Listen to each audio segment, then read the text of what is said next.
Mole fractions in solutions. An aqueous solution contains 20% of copper 2 sulfate by weight. What is the mole fraction of the solute? First thing that we need to identify is the formula for mole fraction. We know that mole fraction is XA is equal to moles of A over total moles. Total moles. So I'm going to be looking at the mole fraction of copper 2 sulfate. And I know that the formula for copper 2 sulfate is CuSO4.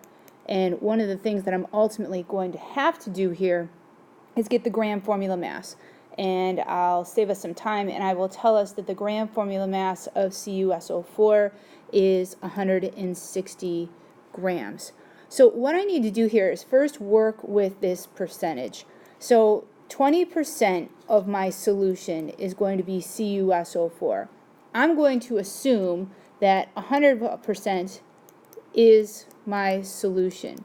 So ultimately, 20% I can think of as 20 grams of CuSO4. And this is a really important just translation that we're doing here. 20%, make it 20 grams of CuSO4 out of 100 grams solution.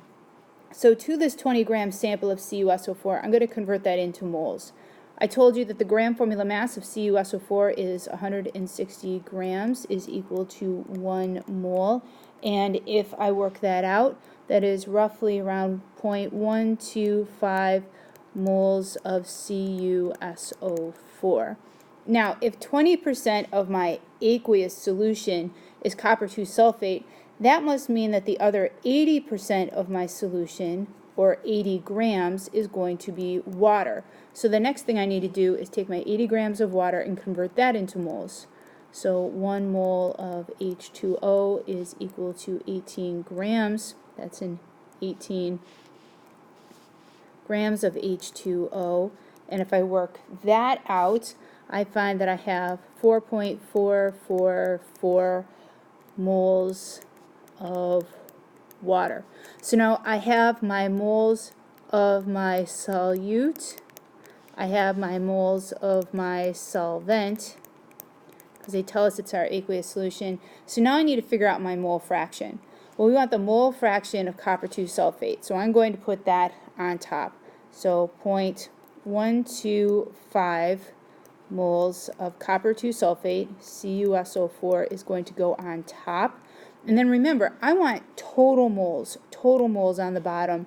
So I'm going to take my moles of my solute and I'm going to add that to my moles of solvent to get my moles of solution, my total number of moles. And that's going to go on the bottom of my mole fraction. And if I add those up, it's going to be 4.569 total moles.